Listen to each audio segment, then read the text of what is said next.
Scene awal kita diperkenalkan dengan gadis yang bernama Hewon. Hewon sendiri bekerja di sebuah bank dan diketahui memiliki sikap antipati terhadap sesama. Lalu di tempat kerja ada seorang nenek-nenek yang memohon agar pinjamannya dicairkan, tetapi dia menolak dan malah membentaknya. Temannya yang merasa iba lalu menolong nenek itu. Hewon yang melihat hal tersebut justru merasa tidak senang dan langsung memarahi temannya yang dianggap hanya mencari muka dengan atasan mereka. Lalu saat di toilet, tiba-tiba pintunya terkunci. Hewon yang mengira ini pasti perbuatan temannya. Setelah bersusah payah dia berhasil keluar dan langsung menggaplok kepala temannya tersebut. Sialnya kejadian itu dilaporkan ke atasan mereka yang mengakibatkan dia harus diskor dari pekerjaannya.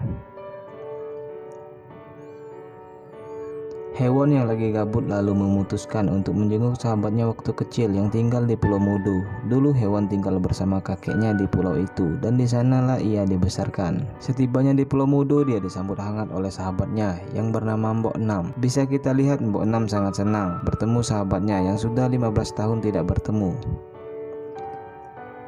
Mbok Nam lalu memperkenalkan penghuni pulau itu kepada Hewon. Di sana ada suaminya yang bernama Mang Jong dan iparnya bernama Chul Jong. Lalu ada mertuanya yang bernama Mak Baigon. Lalu ada trio Macan dan Akang Gendang.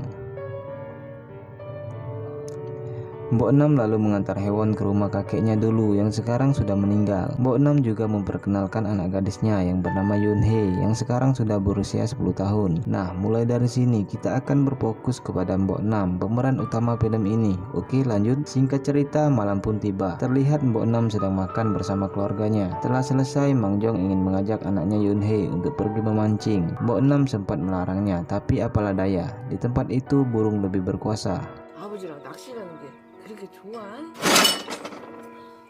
Setelah Mang Jong pergi, lalu Chul Jong masuk ke kamar Mbok Nam dan langsung menggeprek dirinya. Dengan kata lain, Mbok Nam sering mendapat kekerasan seksual dari iparnya sendiri. Saat Mang Jong pulang, Mbok Nam bersikap seperti biasa, seolah perbuatan keji iparnya tak pernah terjadi. Sebenarnya Mang Jong mengetahui perbuatan Chul Jong, tetapi dia tidak keberatan untuk berbagi lubang dengan adiknya. Lalu Mbok Nam menanyakan apa yang mereka lakukan saat pergi memancing karena sudah 2 minggu mereka tidak mendapat ikan. Mang Jong yang merasa tersinggung lalu menendang Mbok Nam dan langsung menghajarnya.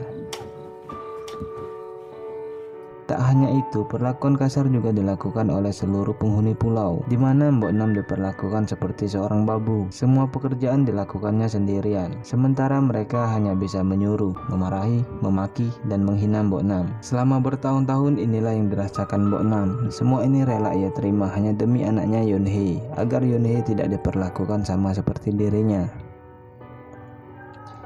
Setelah selesai bekerja, Mbok Nam yang merasa haredang mengajak Hewon untuk mandi di kolam yang sering mereka kunjungi sewaktu kecil. Di sini terlihat jelas betapa sayangnya Mbok Nam dengan sahabatnya tersebut. Keesokan harinya terlihat seorang wanita datang ke pulau itu. Ternyata ia adalah PSK yang disewa Mang Jong dari kota. Lalu Mbok Nam disuruh menunggu di luar selagi Mang Jong mencangkul wanita lain.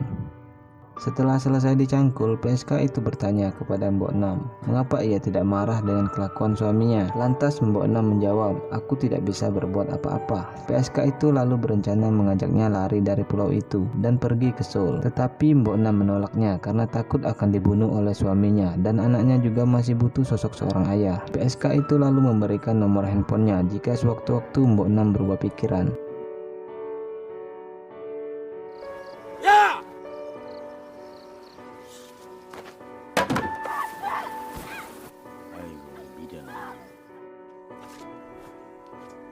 Saat mengambil jemuran, betapa kagetnya Mbok Nam ketika menemukan kancut anaknya Yun Hee ada di saku celana suaminya. Lalu Mbok Nam menanyakan itu kepada Yun Hee, tetapi Mang Jong keburu datang dan langsung menendangnya. Kini terjawab sudah mengapa mereka tidak pernah mendapat ikan saat pergi memancing. Mbok Nam lalu mendatangi Hewon dan memohon dengan sangat agar Hewon mengajak ia dan anaknya untuk pergi ke Seoul. Mbok Nam juga menceritakan apa yang sebenarnya terjadi selama bertahun-tahun ini dan mengatakan bahwa Mang Jong telah menodai anaknya Yun Hee. Tetapi Hewon menolaknya dan tak percaya dengan apa yang dikatakan sahabatnya tersebut dan malah mengusirnya. Lalu Mbok Nam teringat dengan PSK waktu itu. Mbok Nam diam-diam mengambil uang Mang Jong dan menelpon PSK itu untuk menjemputnya. Pagi-pagi buta, Mbok Nam mengajak Yunhee untuk pergi dari pulau itu. Dan benar saja, PSK itu datang untuk menepati janjinya. Tapi sialnya, dia mengajak supir yang masih merupakan kerabat Mang Jong. Dan benar saja, setelah dikasih uang, supir itu masih belum berangkat, seakan-akan menahan mereka. Hingga akhirnya mereka ketahuan oleh Mang Jong. Mang Jong lalu menyeret Mbok Nam kembali ke desa. PSK yang mencoba menolong malah ditarik Chuljong ke tempat lain. Sudah pasti ia akan dicangkul, digeprek, dan diserok-sodok. Tak hanya Mbok Nam, Yunhee pun mendapat siksaan dari Mang Jong. Dan anehnya seluruh penduduk desa malah membela Mang Jong. Dan di sini juga terungkap bahwa Yunhee bukanlah anak kandung Mang Jong. Yunhee adalah hasil pemerkosaan yang dialami Mbok Nam di masa lalunya. Tiba-tiba kejadian yang tak pernah diduga pun terjadi. Saat Mang Jong melemparkan Yunhee, kepalanya membentur batu dan tewas seketika. Mbok Nam yang melihat anaknya mati di depan mata kepalanya sendiri lalu menangis sejadi-jadinya.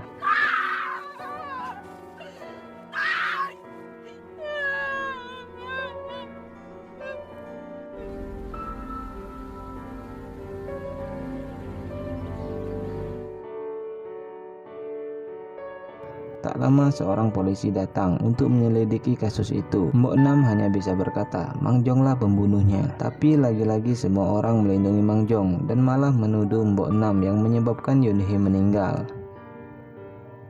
Polisi itu pun dibuat bingung oleh mereka, hingga tibalah Haewon di tempat itu, satu-satunya sahabat dan harapan Mbok Nam di pulau itu. Saat ditanya, Haewon malah berkata, aku tidak tahu apa-apa, padahal dia melihat kejadian itu.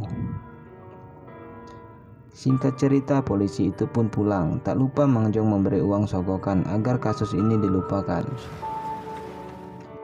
Di sisi lain, Haewon didatangi Chuljong dan memberinya makanan yang telah dicampur obat tidur. Benar saja, saat pingsan Chuljong hendak mencangkulnya. Untung Mbok Nam datang menghentikan kelakuan bejat iparnya tersebut.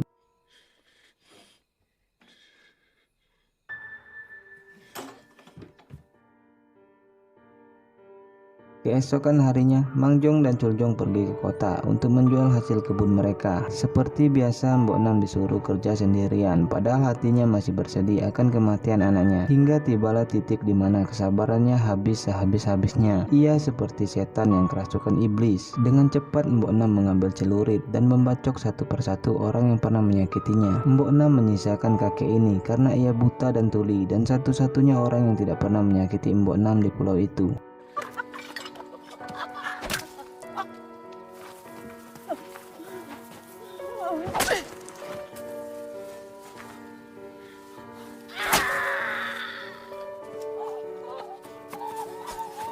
Mbok Nam lalu mengejar Mak Baygon sampai ke pinggir tebing. Mak Baygon yang takut dibacok lebih memilih loncat dan AFK di sana. Di sisi lain terlihat kapal Mang Jong dan Chuljong telah pulang. Mbok Nam lalu menghampiri Chuljong yang sendirian dan langsung menggorok lehernya hingga putus. Tetapi Haewon melihatnya dan lari. Mbok Nam lalu mendatangi Mang Jong dan si supir, tetapi Haewon sempat memperingatkannya. Mbok Nam yang mukil akhirnya di take down, ditendang dan masuk ke dalam air.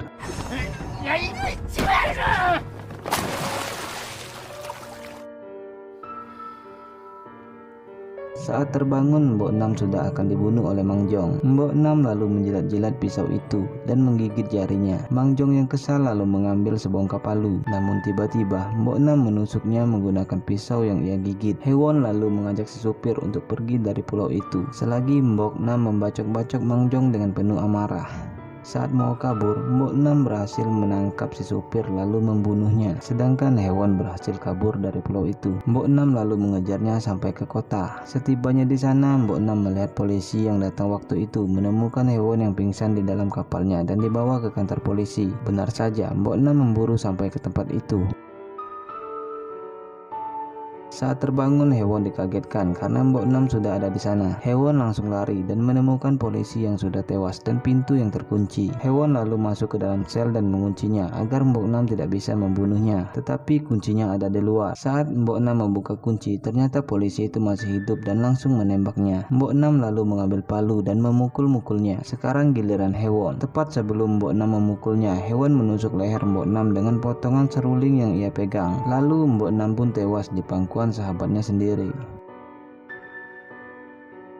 Beberapa hari kemudian terlihat Hewon membuka surat-surat yang selama ini tak pernah ia baca, di mana surat itu berisi, "Aku sangat merindukanmu Hewon, dan aku juga butuh pertolonganmu, dari sahabatmu Mbok Nam."